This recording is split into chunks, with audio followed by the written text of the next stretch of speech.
স্রষ্টার পরিচয় যে এত সহজ ভাষায় মাত্র 4টি বাক্যে দিয়ে দেয়া যায়, তার জলজন্ত প্রমাণ হচ্ছে এই সূরাতুল ইখলাস। মাত্র 4টি আয়াত। কয়টি? 4টি আয়াত দিয়ে আল্লাহ তাআলা স্রষ্টার পরিচয় খুবই চমৎকার ভাবে প্রেসাইজলি তিনি তুলে ধরেছেন। কোরআনের অনেক জায়গায় আল্লাহ তাআলা নিজের পরিচয় দিয়েছেন। যেমন সূরা বাকারার 255 নম্বর আয়াতে, মানে আয়াতুল কুরসির মধ্যে আল্লাহ তাআলা নিজের পরিচয় তুলে ধরেছেন।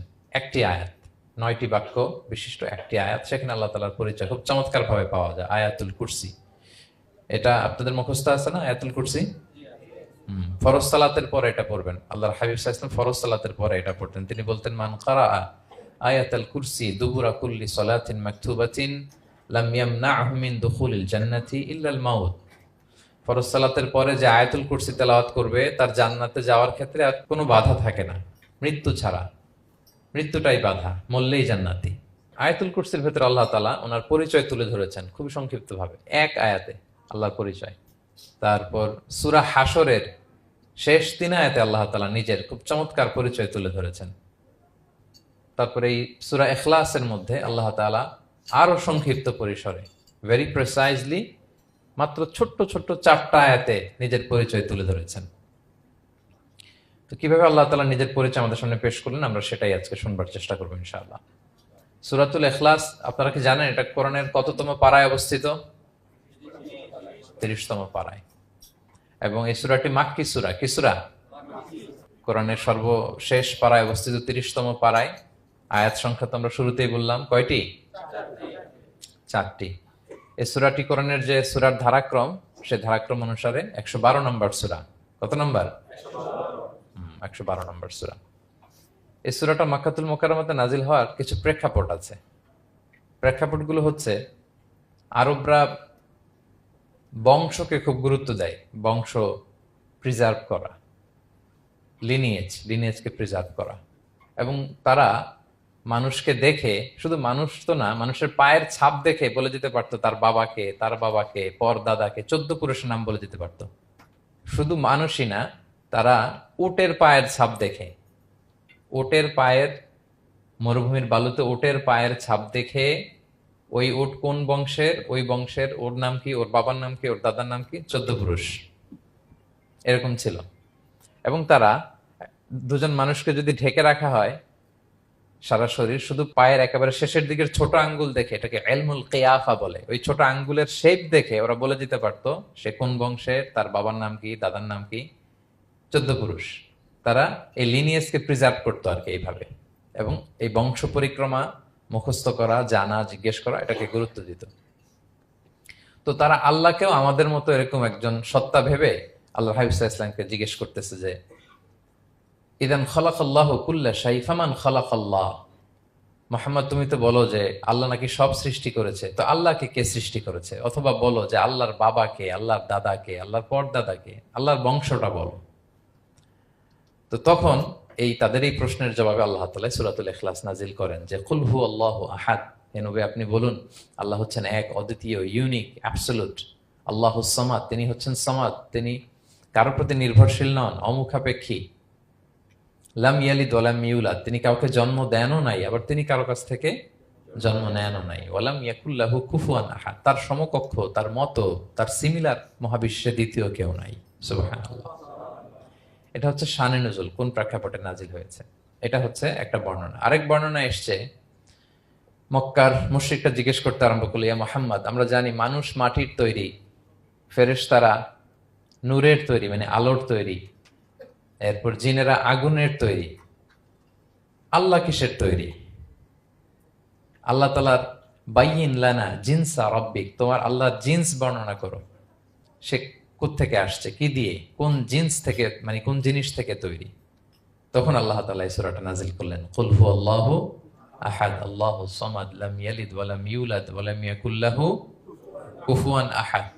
এইভাবে অনেকগুলো বর্ণনা পাওয়া যায় যে এরকম এরকম প্রেক্ষাপটে যখন রাসূল সাল্লাল্লাহু আলাইহি ওয়াসাল্লামকে তারা এই সমস্ত প্রশ্ন জিজ্ঞেস করে, তখন তাদের প্রশ্নের জবাব স্বরূপ আল্লাহ তাআলা 4 আয়াত বিশিষ্ট এই সূরাটি নাজিল করেন। তাহলে সূরার কোন প্রেক্ষাপটে, কোন সিচুয়েশনে সূরাটা নাজিল হলো, এটা সবার কাছে ক্লিয়ার না এখন? এই সূরার কিছু ফজিলত পাওয়া যায়। আপনারা তো সূরার নাম শুনেছেন সূরাতুল ইখলাস। ইখলাস শব্দের অর্থ হচ্ছে সিনসিয়ারিটি, হ্যাঁ, আন্তরিকতা বা একনিষ্ঠতা। যেহেতু এই সূরায় একনিষ্ঠতার সাথে আল্লাহর তাওহীদের ঘোষণা দেওয়া হয়, এজন্য এই সূরার নাম হচ্ছে সূরাতুল ইখলাস। আবার এই সূরাকে সূরাতুত তাওহীদও বলে, যেহেতু আল্লাহর একত্ববাদের ঘোষণা এই সূরায় দেওয়া হচ্ছে, ওয়াননেস অফ গড। আবার এই সূরার একটা নাম হচ্ছে সূরাতুল মারিফা, যেহেতু এই সূরা মারিফা মানে জানা বা চেনা, যেহেতু এই সূরা পড়ার মধ্য দিয়ে আল্লাহর পরিচয় জানা যায়, আল্লাহকে চেনা যায়, এজন্য সূরার নাম সূরাতুল মারিফা। আচ্ছা, এই সূরার অনেক ফজিলত আছে, অনেক ফজিলত। আমরা কয়েকটা ফজিলত আপনাদের সামনে শেয়ার করবো ইনশাআল্লাহ। এই সূরার 1 নম্বর ফজিলত হচ্ছে রাসূল সাল্লাল্লাহু আলাইহি ওয়াসাল্লাম বিভিন্ন সুন্নত নামাজের দ্বিতীয় রাকাতে এই সূরাটা পড়তেন। যেমন ফজরের 2 রাকাত সুন্নত আছে না, ফজরের 2 রাকাত সুন্নতের দ্বিতীয় রাকাতে রাসূল সাল্লাল্লাহু আলাইহি ওয়াসাল্লাম এটা পড়তেন। প্রথম রাকাতে সূরা কাফিরুন, দ্বিতীয় রাকাতে সূরা ইখলাস এটা পড়তেন। মাগরিবের নামাজের যে সুন্নাত, সেই সুন্নাতেরও দ্বিতীয় রাকাতে আল্লাহর হাবিব সাল্লাল্লাহু আলাইহি ওয়াসাল্লাম এই সূরাটা পড়তেন। তাওয়াফ করার পরে 2 রাকাত নামাজ পড়তে হয়, জানেন? ওই 2 রাকাত নামাজে রাসূল সাল্লাল্লাহু আলাইহি ওয়াসাল্লাম প্রথম রাকাতে সূরাতুল কাফিরুন, দ্বিতীয় রাকাতে সূরাতুল ইখলাস পড়তেন। বিতিরের সালাতের শেষ রাকাতে আল্লাহর হাবিব সাল্লাল্লাহু আলাইহি ওয়াসাল্লাম সূরাতুল ইখলাস পড়তেন। এই মর্মে অনেকগুলো হাসান হাদিস আছে। তাহলে কখন কখন সূরাতুল ইখলাস পড়তেন রাসূল সাল্লাল্লাহু আলাইহি ওয়াসাল্লাম, কোন নামাজে? ক্লিয়ার না? ফজরের 2 রাকাত সুন্নত নামাজের শেষের রাকাতে, মাগরিবের 2 রাকাত সুন্নত নামাজের শেষের রাকাতে, তাওয়াফের পরে যে 2 রাকাত পড়তে হয় শেষের রাকাতে, বিতিরের সালাতের শেষ রাকাতে। এই সূরাটাকে আল্লাহর হাবিব সাল্লাল্লাহু আলাইহি ওয়াসাল্লাম সুলুসুল কোরআন বলেছেন, 1/3 অফ দ্য কিতাব। কোরআনের 3 ভাগের 1 ভাগ। সূরাতুল ইখলাস তা'দিলু সুলুসাল কোরআন। সূরা ইখলাস হচ্ছে কোরআনের 3 ভাগের 1 ভাগ। তার মানে আপনি যদি একবার সূরা ইখলাস পড়েন, কয় পারা তেলাওয়াতের সওয়াব? 2 বার পড়লে, 3 বার পড়লে, 3 বার পড়লে 1 খতম কোরআনের সওয়াব। আলহামদুলিল্লাহ। কেউ কেউ বলেন যেহেতু আল্লাহর একত্ববাদের কথাবার্তা কোরআনে 1/3 মানে 1/3 জুড়ে আছে, সেহেতু সূরাতুল ইখলাস সুলুসুল কোরআন মানে হচ্ছে যে কোরআনের 3 ভাগের 1 ভাগে আল্লাহ যা নিয়ে কথা বলেছে সূরাতুল ইখলাসের ভিতরেই সেটা সংক্ষেপে চলে আসছে। এজন্য এটাকে বলা হয় 1/3 অফ দ্য বুক, কোরআনের 3 ভাগের 1 ভাগ। এটার আরেকটা, এই হাদিসটা মুতাওয়াতির হাদিস। সূরাতুল ইখলাস তা'দিলু সুলুসাল কোরআন, এটা এমন সংখ্যক, বেশি সংখ্যক সাহাবী প্রতিটি জেনারেশনে বর্ণনা করেছে, সাহাবী, তাবি। এই হাদিসের ব্যাপারে কোনো ডাউট তৈরি হয় না, কোনো সাসপিশন তৈরি হয় না। খুবই ভ্যালিড এই হাদিসটা, যে এটা কোরআনের 3 ভাগের 1 ভাগ। আচ্ছা, আল্লাহর হাবিব সাল্লাল্লাহু আলাইহি ওয়াসাল্লাম আরেকটা হাদিসে এসেছে, এক সাহাবীকে কোবা পল্লীতে ইমাম করে পাঠিয়েছেন। মদিনা মসজিদে নববীর পাশে একটা মসজিদ আছে, মসজিদে কোবা, সেই মসজিদের ইমাম করে এক সাহাবীকে পাঠিয়েছেন। ওই সাহাবীর একটা অভ্যেস ছিল, উনি প্রত্যেক রাকাতে সূরা ফাতিহার পরই আগে সূরা ইখলাস পড়তেন। ধরেন প্রথম রাকাতে সূরা ফাতিহার পরে ইখলাস, এরপর একটা সূরা পড়তেন। দ্বিতীয় রাকাতে সূরা ফাতিহার পরে আবার সূরা ইখলাস, এরপর একটা সূরা পড়তেন। ধরেন যে জুমার নামাজ 2 রাকাত, উনি ফাতিহার পরে প্রথমে কোন সূরাটা পড়ে নিতেন, এরপরে অন্য যে কোনো একটা সূরা। দ্বিতীয় রাকাতে সূরা ফাতিহার পরে কোন সূরাটা প্রথমে পড়ে নিতেন? ইখলাসের। এইটাই ওনার স্বভাব। প্রত্যেক নামাজে যদি কোনো ইমাম সাহেব শুধু সূরা ইখলাস পড়ে, একটু খারাপ লাগবে না আমাদের? ওনার মুসল্লিদেরও তাই লেগেছে। ওনারা জিজ্ঞেস করলেন, তুমি এটা কেন করো? এরকম না করে স্বাভাবিকভাবে পড়ো। তো উনি বললেন, না, আমি এইভাবেই পড়বো, আমি যেভাবে পড়তেছি এইভাবেই পড়বো, পড়লে পড়ো, না হলে তোমাদের হিসাব তোমাদের। তো তারা যে রাসূল সাল্লাল্লাহু আলাইহি ওয়াসাল্লামের কাছে বিচার দিল, যে রাসূলুল্লাহ, দেখেন একজন ইমাম আপনি আমাদের জন্য নির্ধারণ করেছেন, উনি প্রত্যেক রাকাতে সূরা ইখলাস পড়ে, ইন এভরি সিঙ্গেল রাকাত সূরা ইখলাস পড়ে।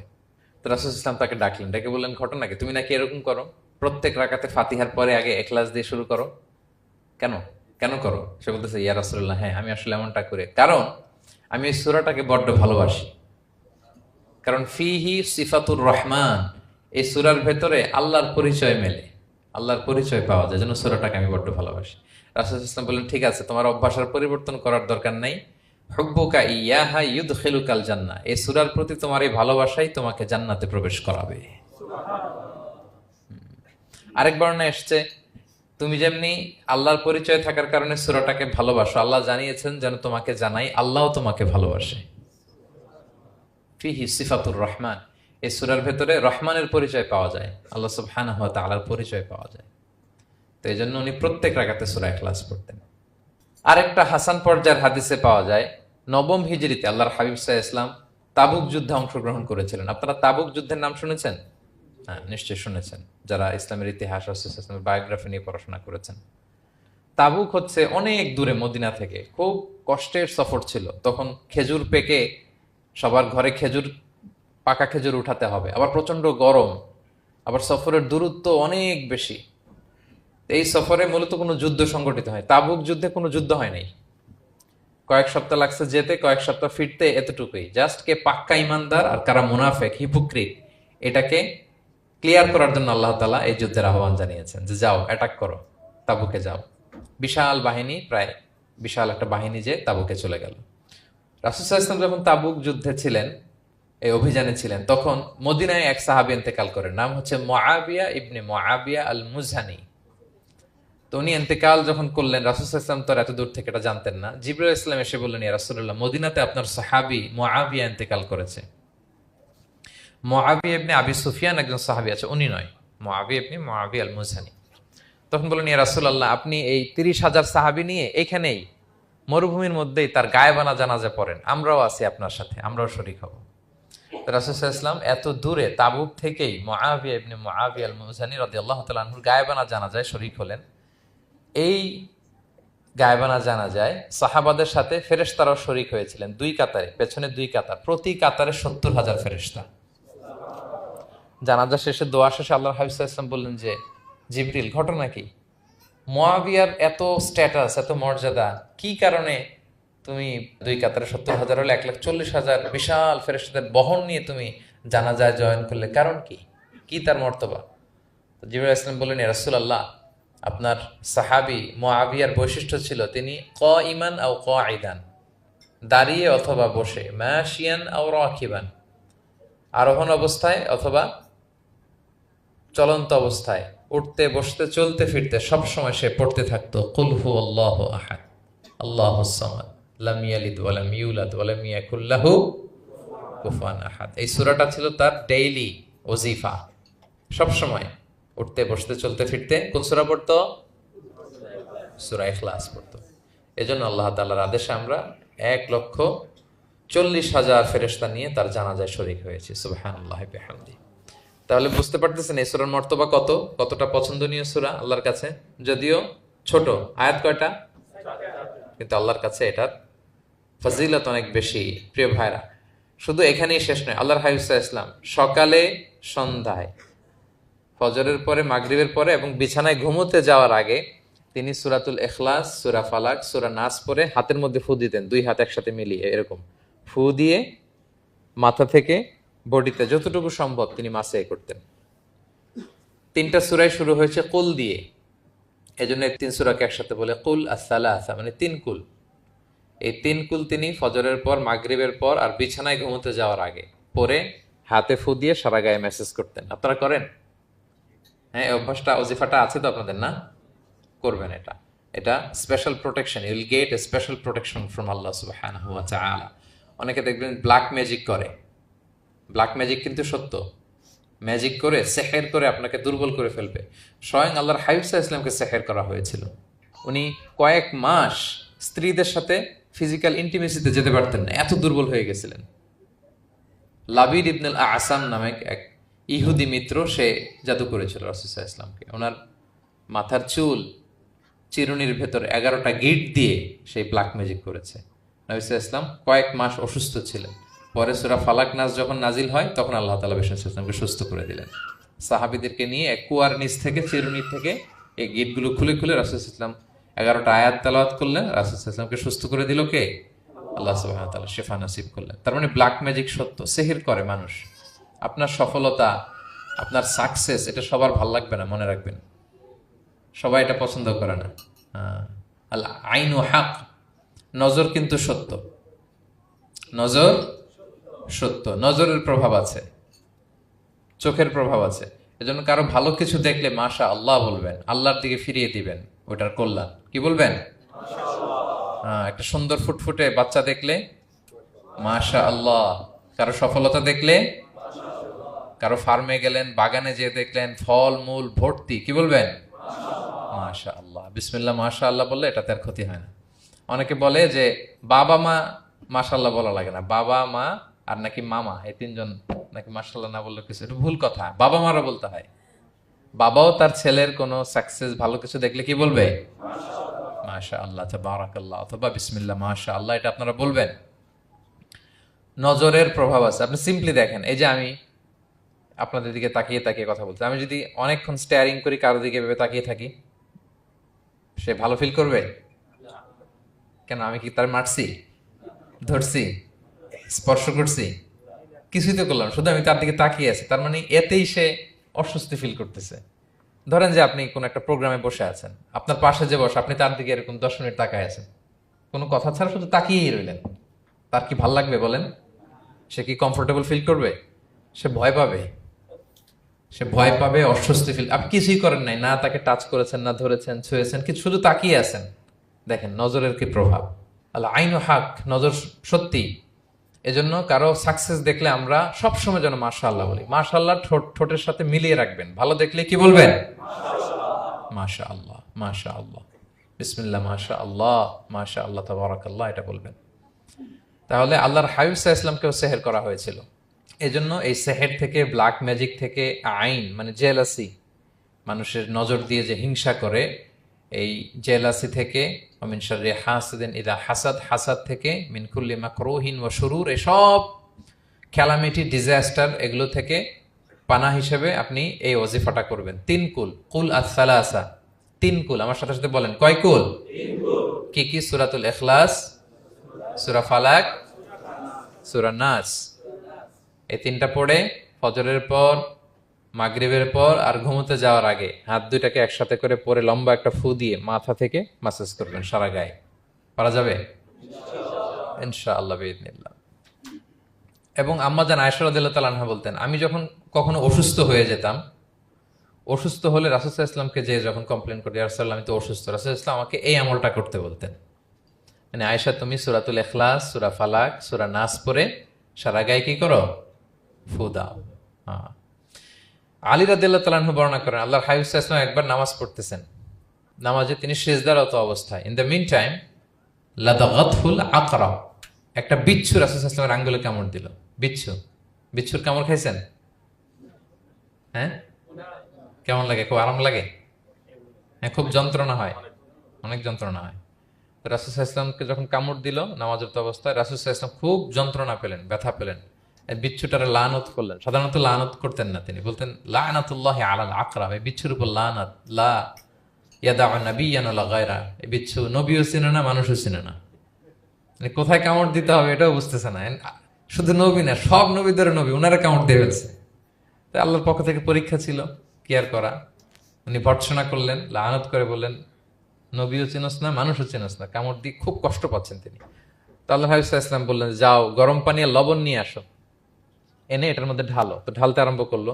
লবণ কিন্তু খুবই ব্যথানাশক, pain killer, natural pain killer. এটার মধ্যে সোডিয়াম ক্লোরাইড আছে, তো এটা গরম করে লবণ মিশিয়ে দিলে যে কোনো ব্যথা ট্যাথা সাথে সাথে ভালো হয়ে যায়। রাসূল ইসলাম বললেন ঢালো। ঢালতেছে, রাসূল ইসলাম পড়তেছেন কুল হুয়াল্লাহু আহাদ আল্লাহুস সামাদ লাম ইয়ালিদ ওয়া লাম ইউলাদ ওয়া লাম ইয়াকুল লাহু কুফুয়ান আহাদ বলে ফু দিচ্ছেন আর ঢালতেছে। ঢালাও শেষ, আঙ্গুলের ব্যথাও শেষ। তাহলে রাসূল সাল্লাল্লাহু আলাইহি ওয়াসাল্লামের একটা চিকিৎসা পদ্ধতি আপনারা জানলেন, তিব্বে নাবাবী, যে সাপ বিচ্ছু কিছু ধ্বংসন করলে ওখানে কুসুম ওয়ার্ম ওয়াটার, লবণ দিয়ে ওয়ার্ম ওয়াটার করে সেখানে ঢালতে হবে। আর কোন সূরা পড়তে হবে? কুল হুয়াল্লাহু আহাদ আল্লাহুস সামাদ লাম ইয়ালিদ ওয়া লাম ইউলাদ ওয়া লাম ইয়াকুল লাহু কুফুয়ান আহাদ, এটা পড়তে হবে। তাহলে এই সূরার ফজিলত কি জানতে পেরেছেন আপনারা? ক্লিয়ার তো না? আমি রিপিট করি, কি কি ফজিলত বললাম। রাসূল সাল্লাল্লাহু আলাইহি ওয়াসাল্লাম ফজরের নামাজের সুন্নাতে, মাগরিবের সুন্নাতে, তাওয়াফের পরের সুন্নাতে, ভিতরের শেষ রাকাতে সূরাতুল ইখলাস পড়তেন। রাসূল সাল্লাল্লাহু আলাইহি ওয়াসাল্লাম সূরাটাকে সুলুসুল কোরআন, 1/3 অফ দ্য কিতাব বলেছেন। কোরআনের কয় ভাগের 1 ভাগ? 3 ভাগ। এবং এক সাহাবীর ঘটনা তো শুনলাম, সে সব নামাজে সূরা ইখলাস পড়তো। মুসল্লিরা কমপ্লেন করার পরেও সে পড়লো। রাসূল সাল্লাল্লাহু আলাইহি ওয়াসাল্লাম বললেন, কেন পড়ো? বলে যে ফিহি সিফাতুর রহমান, এই সূরায় আল্লাহর পরিচয় আছে, এই সূরাটা বড্ড ভালো লাগে। তো রাসূল সাল্লাল্লাহু আলাইহি ওয়াসাল্লাম বললেন, এই সূরার প্রতি তোমার ভালো লাগাই তোমাকে জান্নাতে নিয়ে যাবে।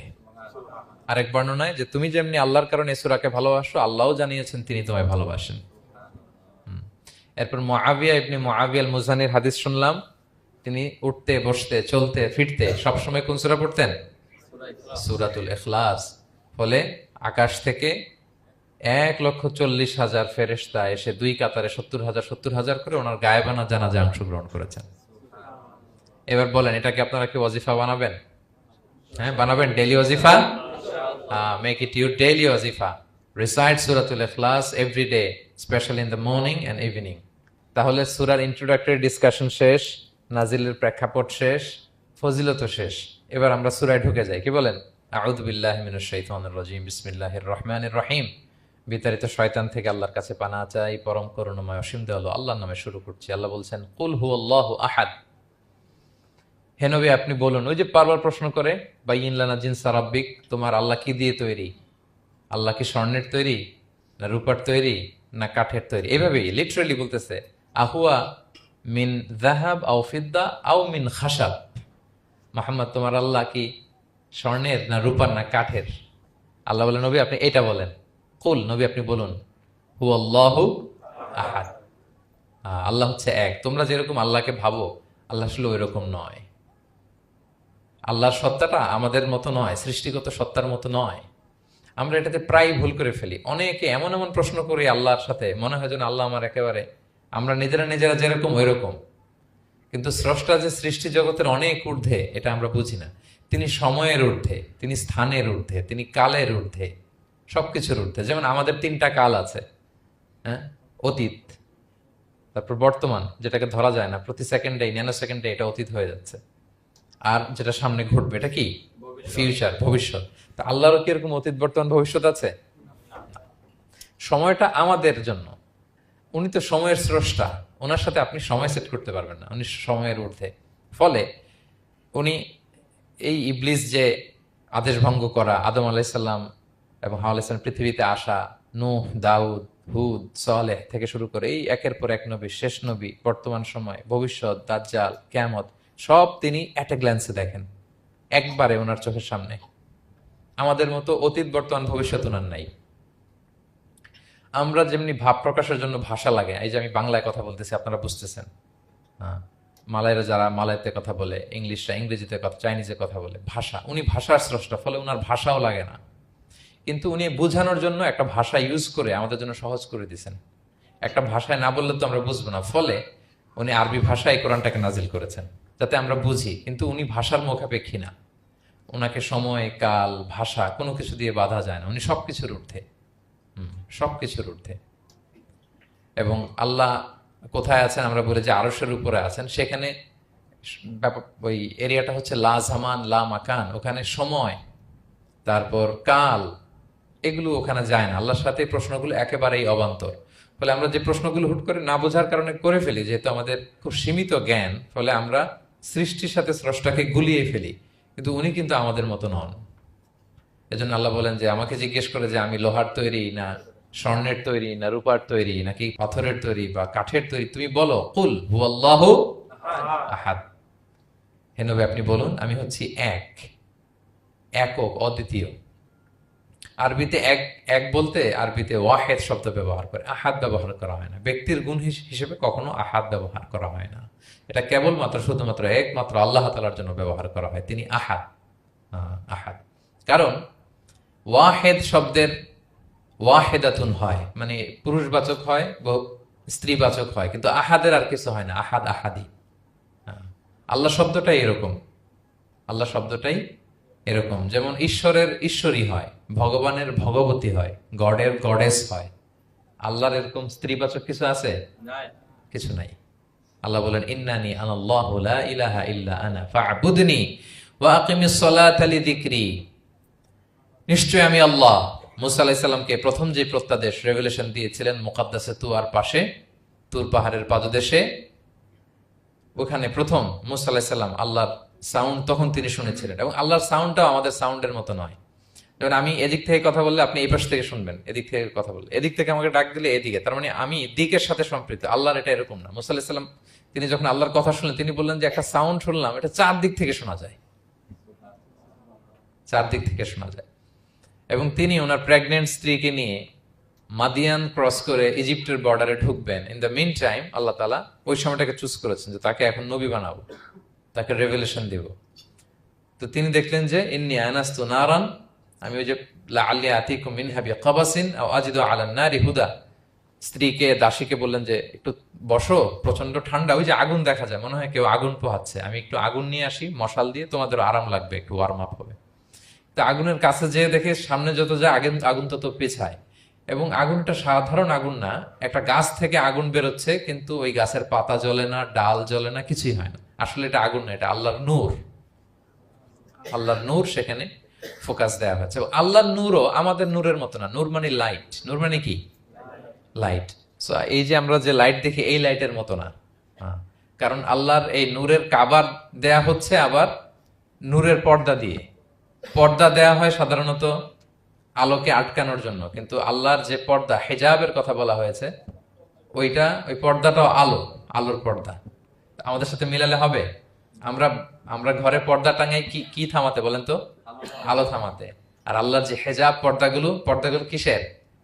আলো, নূরের। সো কশ্চিন কালেও আপনি সৃষ্টির সাথে স্রষ্টাকে মিলাবেন না। আমরা ভুল করে অনেক সময় এরকম অবান্তর প্রশ্নগুলো করি।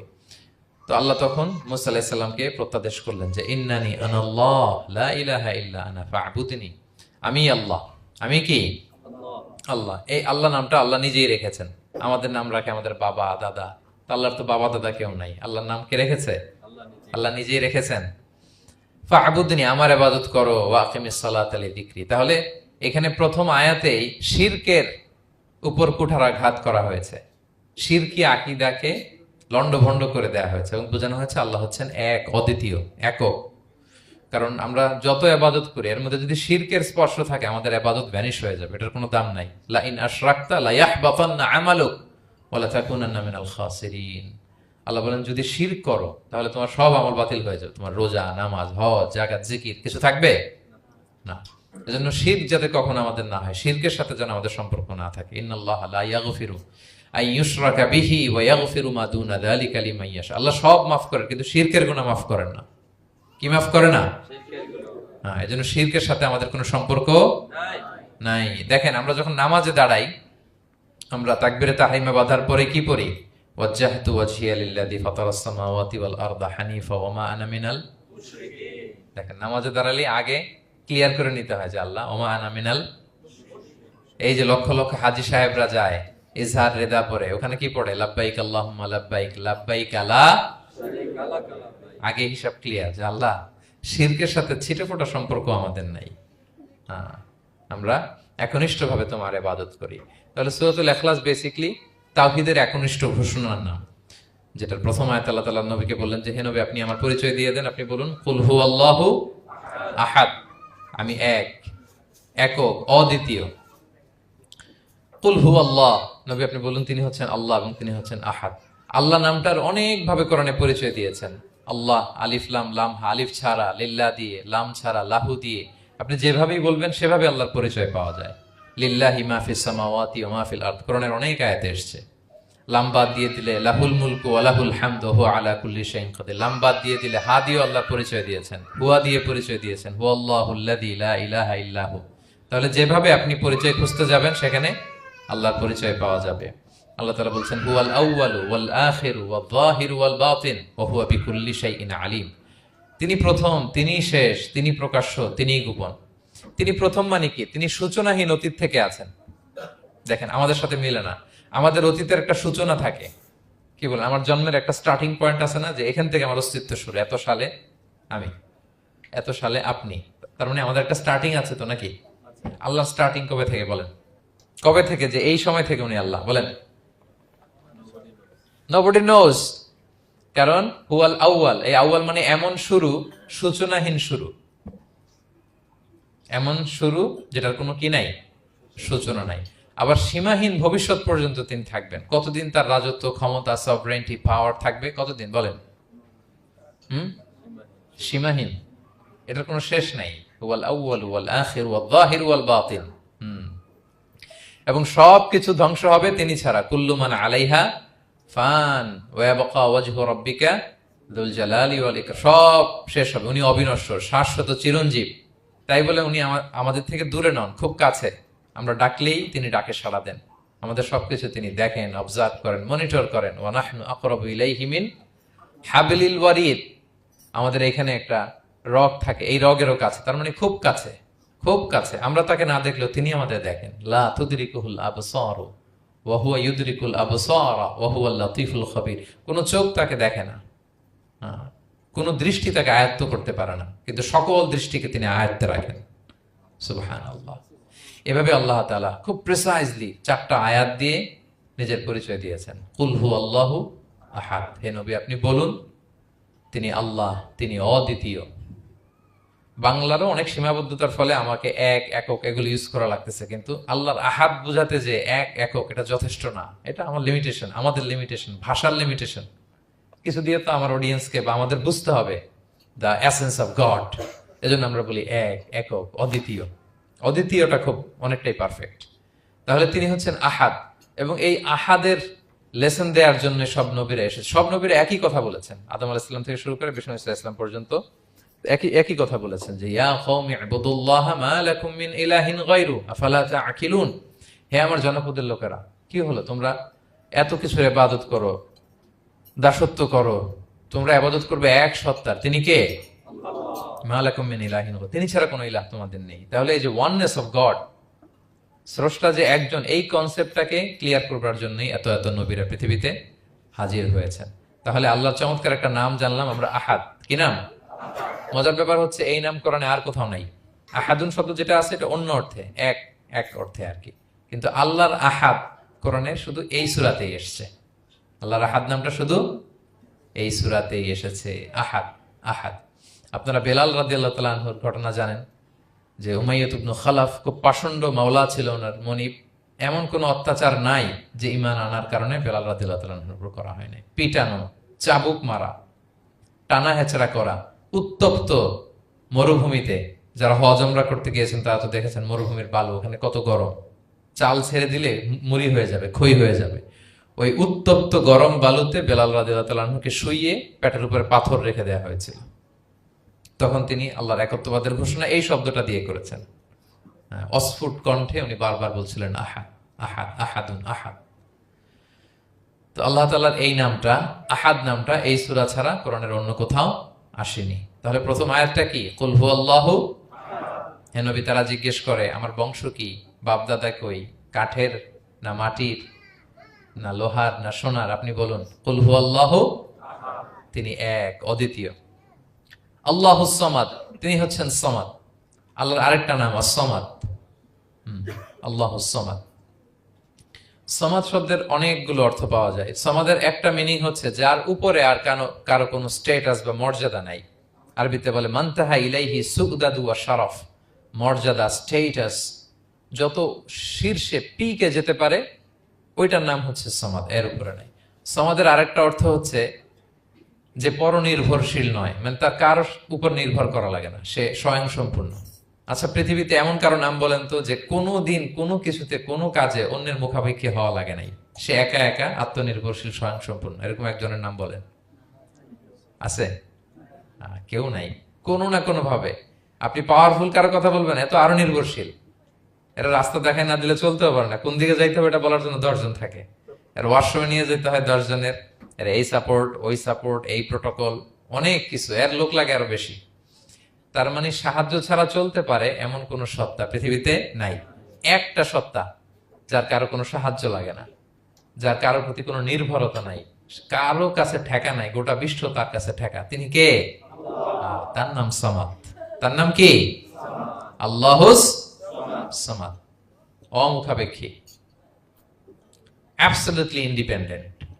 কখনো কোনো কাজে তার কারো কাছে যেতে হয় না, কারো উপর ভরসা করতে হয় না, কারো প্রতি তার কোনো ঠেকা নাই।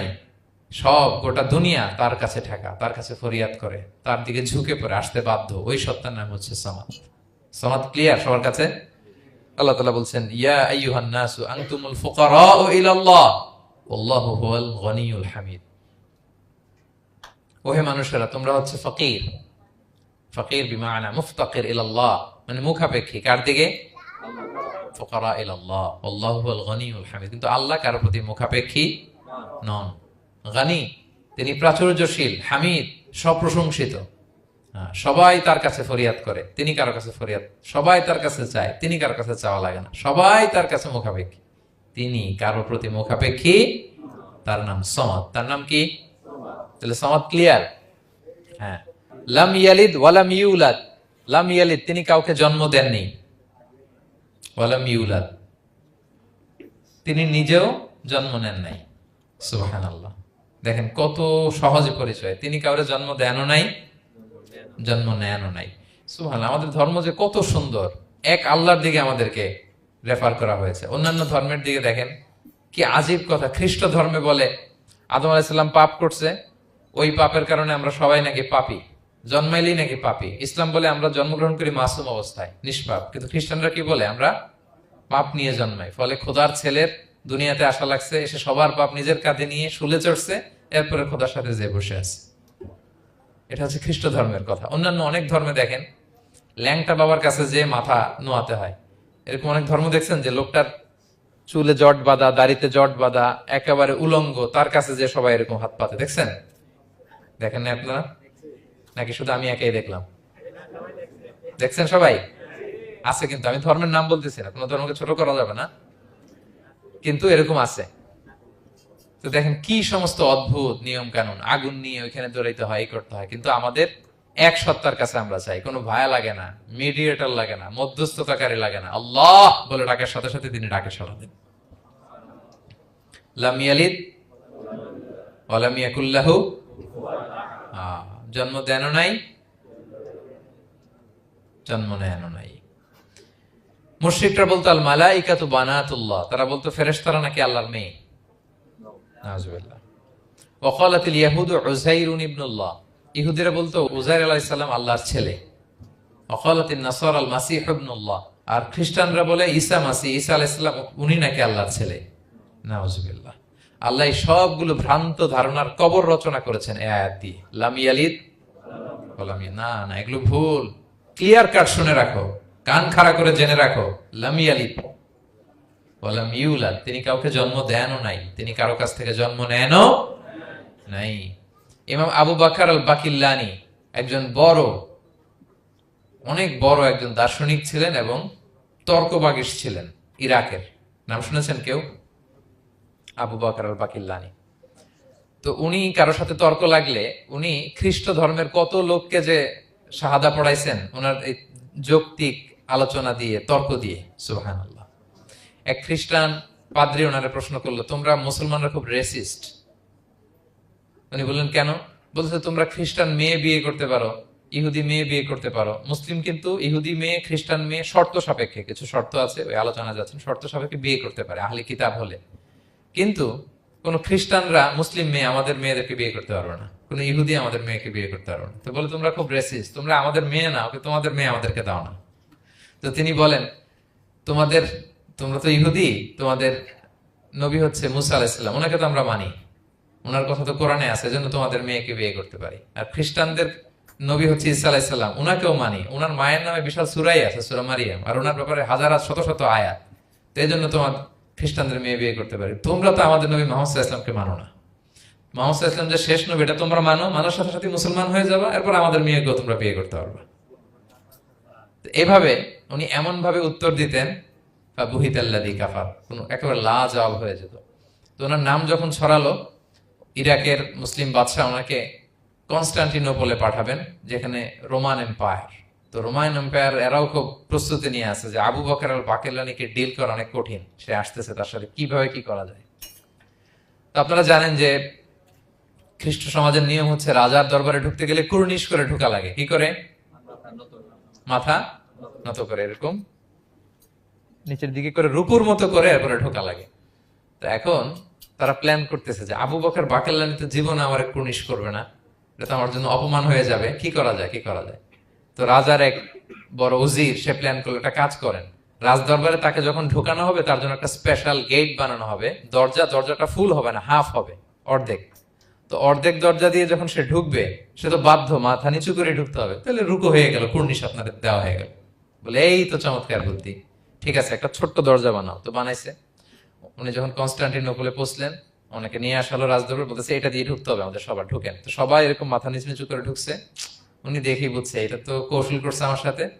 তো উনি মাথা নিচু করছেন, কিন্তু এমনি না, উল্টা উল্টা হয়ে উনি মাথাটা পিছনে দিয়ে,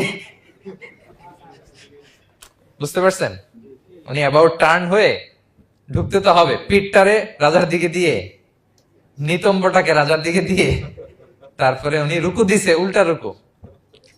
তো এক হিসেবে কুর্নিশ মানে, বরং আরো রাজাকে কি হয়েছে, ইনসাল্ট করা হয়েছে। রাজা তো রেগে মেগে আগুন।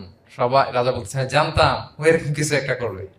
মানে এমন ভাবে উনি বুদ্ধি বের করে ওনাকে, ওনার সাথে আর পারা যায়। কেন ওনার কথা আনলাম এই জন্য, সেখানে যেও উনি পুরো রাজ দরবারকে তাক লাগিয়ে দিলেন এইভাবে।